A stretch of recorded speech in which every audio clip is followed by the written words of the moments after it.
Senior journalist ప్రభు గారిని మాట్లాడాల్సిందిగా కోరుకుంటున్నాం. అందరికీ నమస్కారం. ఎలా ప్రారంభించాలో అర్థం కావట్లేదు. ఎందుకంటే సినిమా ఇండస్ట్రీలోకి వచ్చిన అతి కొద్ది కాలంలోనే శివ తనదైన ఒక మార్క్ క్రియేట్ చేసుకోగలిగాడు. ఫోటోగ్రాఫర్గా కెరీర్ స్టార్ట్ చేసి నా సినీ స్టార్ పత్రికలో ఫోటోగ్రాఫర్గా కెరీర్ స్టార్ట్ చేసిన తర్వాత the way he grown up is really inspiring. ఒక పని ఉంది అంటే ఆ పనిని కంప్లీట్ చేసేదాకా కూడా నిద్రపోయినటువంటి ఒక గొప్ప లక్షణం వల్ల ఉంది. అందరూ అంటారు ప్రభు మేనమామ పోలికలు. మేనమామలో ఉన్న పోలికలు కొన్ని ఉన్నా సరే నాకంటే అదనంగా చాలా క్వాలిఫికేషన్స్ ఉన్నాయి శివాలో. ఈరోజు నిర్మాత అనేటువంటి ఒక హోదాలో తనని చూస్తున్నాను. నిర్మాత కాదు, వాడు ఇండస్ట్రీలో 24 క్రాఫ్ట్స్ ఉంటే 24 క్రాఫ్ట్స్లో కూడా హీ కెన్ ఎక్సెల్ అనేది కలిగినటువంటి ఎంతూజియాజము, ఆ తపన ఉంది వాళ్ళు, డిసిప్లైన్ ఉంది.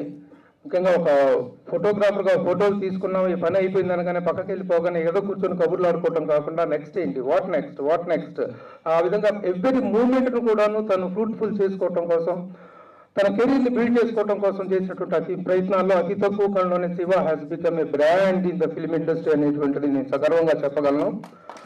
అట్లాగే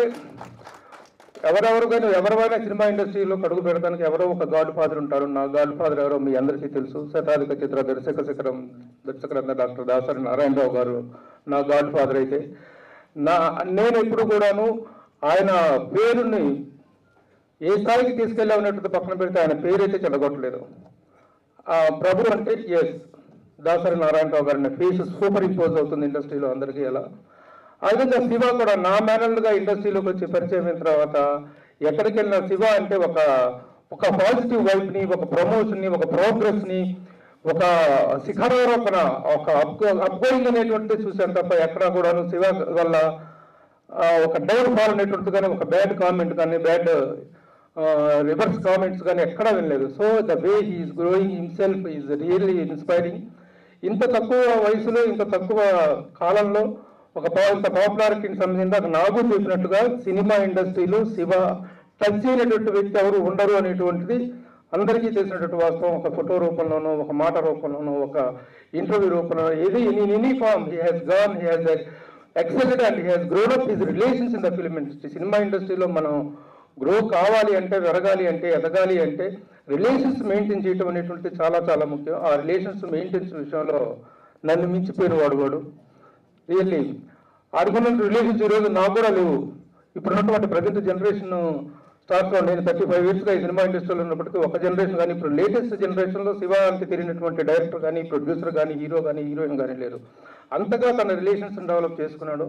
ముఖ్యంగా మాట తీరు, మాట్లాడే పద్ధతి, అందరినీ కలుపుకుపోవటం అనేటువంటిది ఒక మనిషిలో ఉండాల్సినటువంటి గ్రేటెస్ట్ క్వాలిటీ. ముఖ్యంగా ఇండస్ట్రీలో సర్వైవ్ కావాలంటే, ఇండస్ట్రీలో పెరగాలి అంటే అలా కలుపుకోవటం అనే లక్షణం ఉండాలి. ఆ లక్షణం శివలో చాలా గొప్పగా ఉంది. అందుకే ఈ రోజున శివ అనగానే ప్రతి ఒక్కరికి కూడా, మీడియాలో కావచ్చు, ఇండస్ట్రీలో కావచ్చు, ప్రతి ఒక్కరికి కూడాను has become the pet of everybody in the film industry. That's very proud moment to me. I'm feeling very proud of Shiva. ఒక మేనమావగా కాకుండా ఒక సాటి జర్నలిస్ట్గా, మీడియా పర్సన్గా కూడా I'm feeling very happy and proud. ఇక సత్య విషయానికి వస్తే, సత్య పోస్టర్ చూసిన రోజునే ద సక్సెస్ సెన్స్ అనేటువంటిది కనిపిస్తుంది. ఇన్నేళ్ళ మా అనుభవంలో we can guess what the film is going to become and to which is heights it is going to reach అనేటువంటిది అర్థమవుతుంది. ఎందుకంటే డబ్బింగ్ సినిమాలు అన్నిటికీ కూడాను ఆ స్మెల్ రాదు, కానీ కొన్ని ప్రత్యేకమైనటువంటి పోస్టర్స్ చూసినప్పుడు, టైటిల్స్ చూసినప్పుడు మాత్రం ఆ సక్సెస్ స్మెల్ అనేటువంటిది కనిపిస్తుంది. ముఖ్యంగా తమిళ చిత్రరంగంలో సినిమా నిర్మాణం అనేటువంటి ఒక డిఫరెంట్ పందాలో జరుగుతుంది. అక్కడ ఆర్భాటాలు వాటికంటే కూడాను, హంగులు ఆర్భాటాల కంటే కూడా ముందుగా ఒక చిన్న రూమ్ తీసుకొని సాంబార్ సాదం అనేటువంటి చిన్న ప్రొడక్షన్ వాల్యూస్ ఎక్కువగా they don't go for false prestige. మేకింగ్లో ఫాల్స్ ప్రెస్టేజ్ ఉండదు. మేకింగ్ దశలో ఫెయిల్ కాకపోవటం ఒక సినిమా యొక్క బెస్ట్ క్వాలిటీ.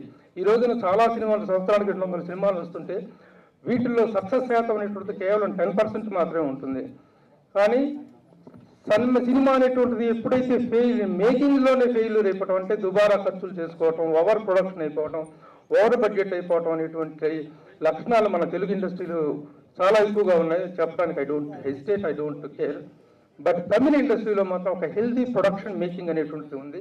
అలాంటి మినిమం బడ్జెట్లో ఒక అద్భుతమైన కంటెంట్ ఇవ్వగలిగినటువంటి మేకింగ్ స్టాండర్డ్స్ని, మేకింగ్ వాల్యూస్ తోటి ఒక సినిమా వస్తుంది. అలాగే ఈ సినిమా ఆధారంగా తయారు చేశారు this young team. Where is the director? Congratulations, definitely you're going to hit. ఎందుకంటే ఇలాంటి చిన్న సినిమాలు క్రియేట్ చేసే సెన్సేషన్ చాలా సైలెంట్గా వచ్చి పెద్ద హిట్ కాదు. ఈ మధ్య కాలంలో ఎన్నో సినిమాలు నిరూపితమని. ఆ విధంగా Satya is going to become a very big hit అనడంలో సందేహం లేదు. నిర్మాతగా శివ తొలి ప్రయత్నం అద్భుత విజయాన్ని సాధిస్తుందనేటువంటి విషయంలో కూడా ఎలాంటి సందేహం లేదు. వీళ్ళే congratulate the entire team of Satya. Thank you all for making the function a grand success. Thank you Prabhu garu, thank you so much. And now I request, ఇప్పుడు ఎవరికి విధాలా మైక్ అని ఆలోచిస్తున్నాం, బట్ హీరో గారి ఫాదర్